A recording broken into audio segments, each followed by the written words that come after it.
नमस्कार, न्यूज 18 मध्य प्रदेश छत्तीसगढ़ देख रहे हैं आप। मैं हूं प्रशांत कठारे और बुलेटिन की शुरुआत बड़ी खबर से। खबर जबलपुर से है। दुबई से लौटे 3 लोगों पर एफआईआर दर्ज की गई है जबलपुर में। दरअसल कोरोना पॉजिटिव हैं ये तीनों लोग और एक शख्स ज्वेलरी शॉप का मालिक है। वहीं संक्रमण छिपाने के मामले में इनके खिलाफ कार्रवाई हुई है और एफआईआर दर्ज की गई है। तो जबलपुर से दुबई लौटे 3 लोगों के खिलाफ एफआईआर हुई है। ये तीनों कोरोना पॉजिटिव हैं और इनमें से एक शख्स ज्वेलरी शॉप का मालिक है। इनके खिलाफ एफआईआर की वजह दरअसल कोरोना का संक्रमण छिपाने के चलते हुई है और ये भी जानकारी निकलकर सामने आई कि इन लोगों के संपर्क में कई और लोग, बड़ी संख्या में लोग इनके संपर्क में रहे। इनकी शॉप पर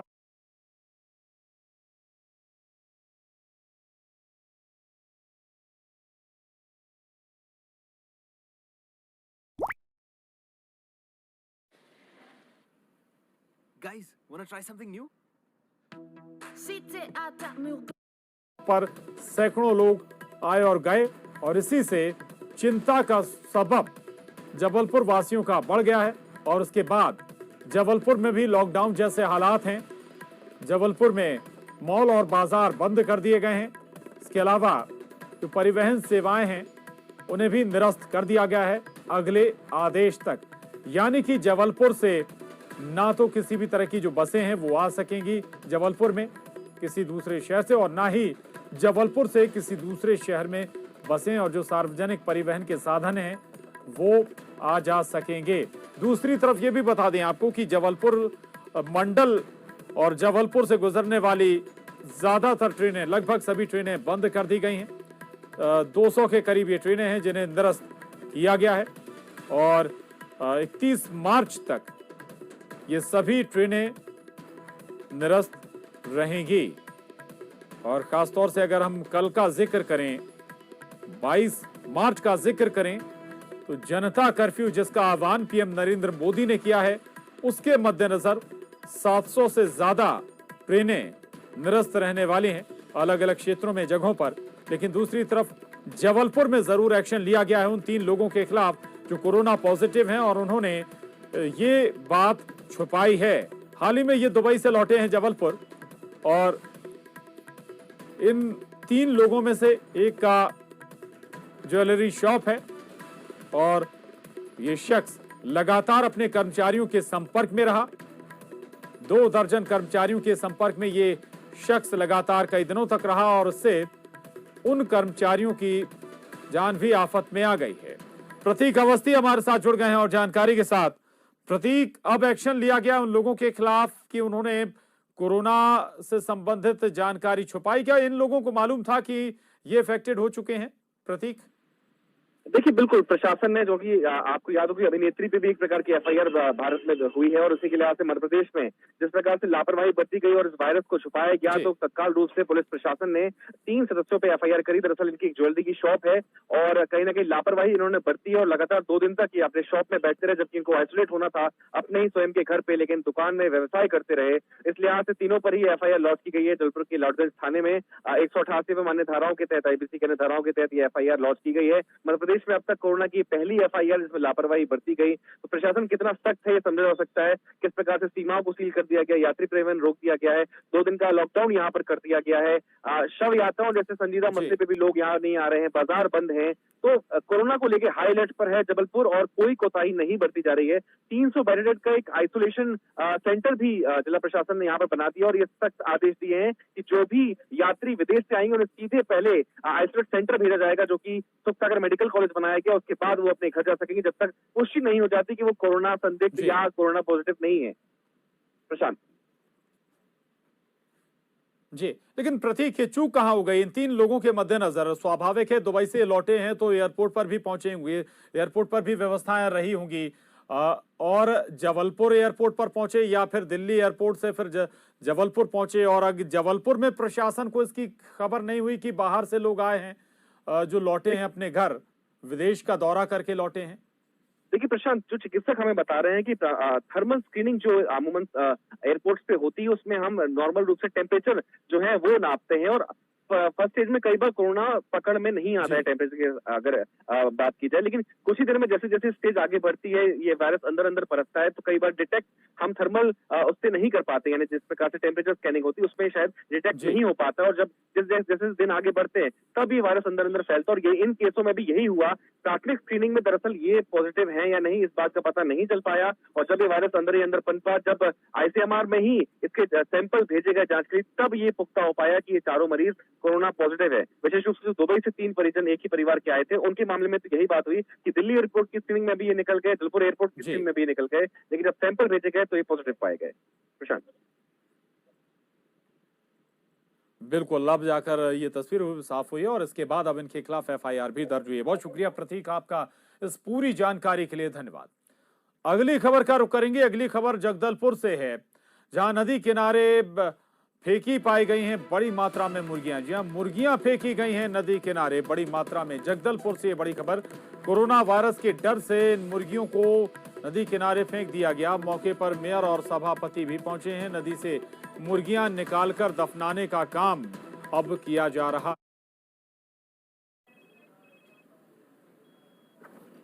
और भाई सोच रहा हूँ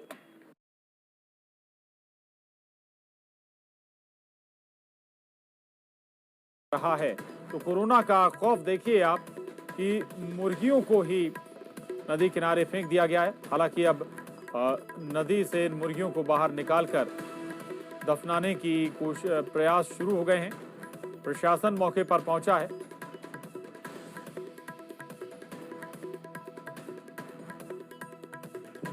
जानकारी मिली कि अज्ञात लोगों ने मतलब मुर्गियां फेंकी हुई है, तो हमारे आयुक्त जी के माध्यम से हमारी पूरी टीम लगाई गई है और लगभग 72 मुर्गियां बाहर आ चुकी है और सुरक्षित तरीके से गड्ढे खोद के ब्लीचिंग डाल के उसे दफनाया भी जा रहा है।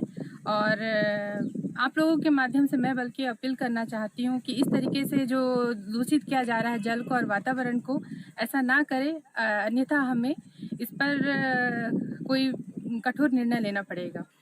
हमारे यशस्वी मुख्यमंत्री भूपेश बघेल जी, हमारे स्वास्थ्य मंत्री टीएस बाबा साहब कंटिन्यू हमारे शासन के अधिकारी, कर्मचारी, जनप्रतिनिधि, निगम के मेयर और नगर निगम के अध्यक्ष से संपर्क में हैं और पूरी प्रयास कर रहे हैं हम लोग। और स्वास्थ्य विभाग भी सारी सुविधा है, हम संघर्ष कर रहे हैं और निश्चिंत है हमारे बस्तर में ऐसा कोई बीमारी नहीं होगा जिससे हमारे बस्तर सुरक्षित रहेगा और हम इस बीमारी को लड़ने के लिए पूरी तरह से। विनोद कुशवाहा हमारे साथ जुड़ गए हैं। विनोद, ये कई बार स्वाभाविक है कि कोरोना का मद्देनजर लोगों के अंदर डर जरूर है, लेकिन उन्हें सही जानकारी नहीं है, इसका भी एक नतीजा हो सकता है और सचेत भी लेकिन रहने की जरूरत है प्रशासन को। बिल्कुल बिल्कुल प्रशांत, जिस तरह की ये परिस्थितियां देखने को मिली है कि लोगों ने डर के चलते या जो भी कुछ कारण रहे हों, अनजाने में इस तरह का जो कृत्य किया है वो शहर के लिए खतरा पैदा करने वाला है, क्योंकि काफी बड़ी संख्या थी जो मरी हुई मुर्गियां, 70 से 80 के आसपास उनकी संख्या बताई जा रही है। और इंद्रावती एक ऐसी नदी है जो कि बस्तर की प्राणदायिनी कहलाती है, इससे शहर को तो सप्लाई होती भी है, इसके अलावा जो पड़ोसी जिले लगे हुए वहां पर भी पानी की सप्लाई होती है। तो कोई भयावह स्थिति ना पैदा हो उसके लिए प्रशासन को भी सतर्क रहने की जरूरत है और आम लोगों को भी सतर्क रहने की जरूरत है। प्रशांत जी बिल्कुल बिल्कुल, ऐसे ही जानवरों के चलते बर्ड फ्लू भी फैला था और वो भी बड़ी समस्या बना था। और ऐसे में अब इन मुर्गियों को बताया जा रहा है कि गड्ढा कर दफना दिया गया है। ये पता चल पाया क्या किसने इन मुर्गियों को यहाँ पर फेंका और ये किस हालत में थी, मरी थी या फिर इन्हें फेंक दिया गया, किन हालत में यहाँ पर नदी के किनारे जो घाट बने हुए प्रशांत, वहां पर लोग नहा रहे थे सुबह, और जैसे ही मुर्गियां तैरती हुई मिली, हालांकि मृत अवस्था में थी, और उसके बाद तत्काल निगम के अमले को सूचना दी गई। मौके पर लोग पहुंचे और नदी के किनारे पर कुछ दूरी पर एक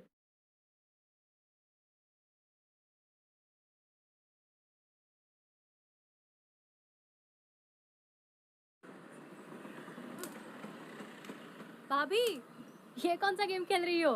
गड्ढा किया गया, करीबन 10 से 15 फीट गहरा ये गड्ढा किया गया और वहाँ सारी मुर्गियों को दफना दिया गया है। कोतवाली पुलिस को ये मामला दिया गया ये पता करने के लिए कि किसके द्वारा फेंकी गई हैं और किस अवस्था में फेंकी गई थी। क्या इतनी बड़ी संख्या में ये मरी हैं या फिर जिंदा ही उन्हें फेंक दिया गया डर के चलते। दोनों ही कारण जो है वो काफी संजीदा है। अगर मृत अवस्था में फेंकी गई तो निश्चित तौर पर जो वेटनरी विभाग है उसे ध्यान देने की जरूरत है, और अगर जिंदा हालत में फेंकी गई तो किसके द्वारा ये कृत्य किया गया उस पतासाजी के लिए कोतवाली पुलिस को मामला हैंडओवर किया गया। शुक्रिया आपका इस पूरी जानकारी के लिए विनोद, धन्यवाद। तो ये दरअसल मामला आप देख सकते हैं नदी किनारे, जगदलपुर का मामला है। नदी किनारे ही बड़ी संख्या में मुर्गियां फेंक दी गई थीं। इसके बाद प्रशासनिक अधिकारी पहुंचे और इन मुर्गियों को बाहर निकलवाया गया है। गड्ढे में इन मुर्गियों को अब दफनाया जा रहा है।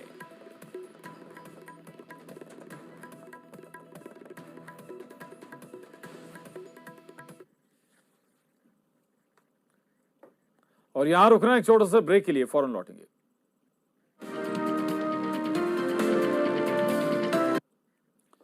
ब्रेक बाद अगली खबर का रुख करें। कोरोना वायरस के मद्देनजर रायपुर की सड़कें सुनसान नजर आ रही हैं। लोगों को जरूरत के सभी सामान दुकानों पर मिल रहे हैं और लोग भी जरूरत के सामान दुकानों से ले रहे हैं। वहीं ज्यादातर लोग खुद को बीमार होने से बचाने के लिए अपने घरों में ही रिलैक्स कर रहे हैं।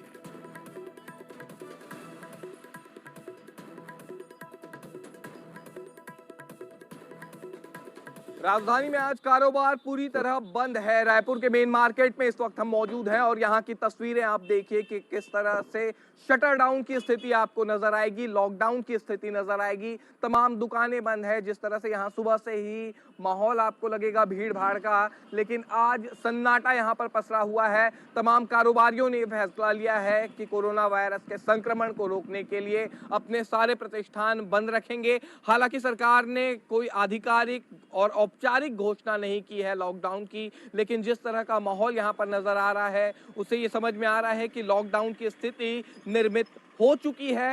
रायपुर में लॉकडाउन हो चुका है। केवल आवश्यक चीजें जैसे कि दूध, सब्जी और दवाइयों की दुकान यहाँ पर खुली हुई है और बाकी जितने भी दुकानें हैं वो बंद कर दी गई है। जनता कर्फ्यू से पहले ही रायपुर में कर्फ्यू जैसा माहौल नजर आ रहा है, लॉकडाउन की स्थिति बन गई है। और अभी जिस तरह से सरकार ने एहतियात के तौर पे ये फैसला लिया गया है, कल पुलिस ने यहाँ पर फ्लैग मार्च निकाला हुआ था और आज सुबह से कोई भी कारोबार यहाँ पर खुला हुआ नहीं दिख रहा है। आमतौर पर जहाँ पर भीड़ भाड़ वाले इलाका था वो पूरी तरह सन्नाटे में पसरा हुआ है। कैमरा पर्सन इमरान कुरैशी के साथ देवव्रत भगत, न्यूज़ 18 रायपुर। उधर रायपुर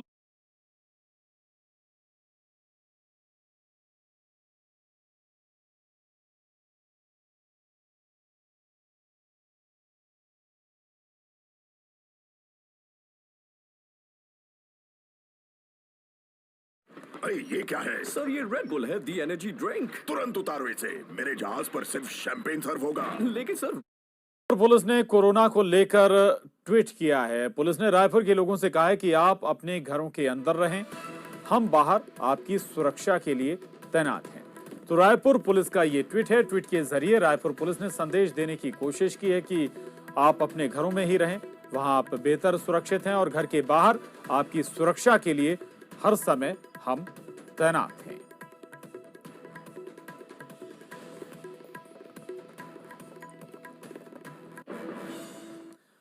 और बड़ी खबर जगदलपुर से है। मां दंतेश्वरी मंदिर के कपाट बंद कर दिए गए हैं। अगले आदेश तक मंदिर के कपाट बंद किए गए। मंदिर के पुजारी आरती और पूजा करते रहेंगे। मंदिर में पूजा और आरती का वीडियो भी लोग देख पाएंगे। वहीं पूजा पाठ का वीडियो सोशल मीडिया पर भी पोस्ट किया जाएगा। ये बड़ी खबर जगदलपुर से है। मां दंतेश्वरी मंदिर के कपाट बंद कर दिए गए। अगले आदेश तक मां दंतेश्वरी मंदिर के कपाट बंद रहेंगे।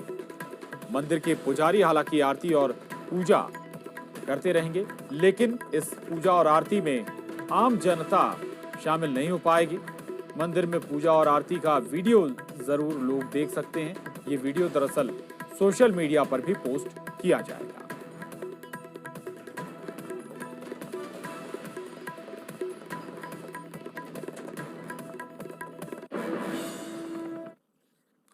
उधर गरियाबंद के सुपेबेड़ा में शादी समारोह में उस समय अफरा तफरी मच गई जब कोरोना वायरस संक्रमित व्यक्ति के संपर्क में रहे एक व्यक्ति के शादी समारोह में पहुंचने की जानकारी लोगों को मिली। मामले की जानकारी तत्काल स्वास्थ्य विभाग को दी गई। बीएमओ सुनील भारती खबर मिलते ही अपनी टीम के साथ गांव पहुंचे और संबंधित व्यक्ति से पूछताछ की। संदिग्ध व्यक्ति ने ऐसे किसी भी व्यक्ति के संपर्क में आने की खबर से इनकार कर दिया। पूरा मामला अफवाह निकला।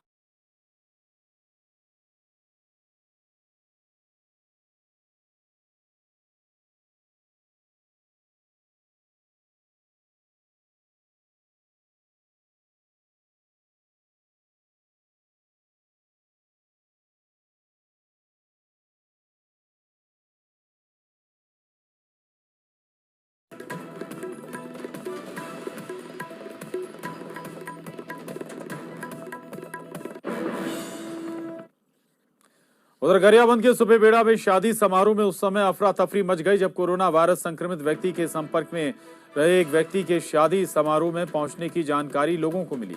मामले की जानकारी तत्काल स्वास्थ्य विभाग को दी गई। बीएमओ सुनील भारती खबर मिलते ही अपनी टीम के साथ गांव पहुंचे और संबंधित व्यक्ति से पूछताछ की। संदिग्ध व्यक्ति ने ऐसे किसी भी व्यक्ति के संपर्क में आने की खबर से इनकार कर दिया। पूरा मामला अफवाह निकला।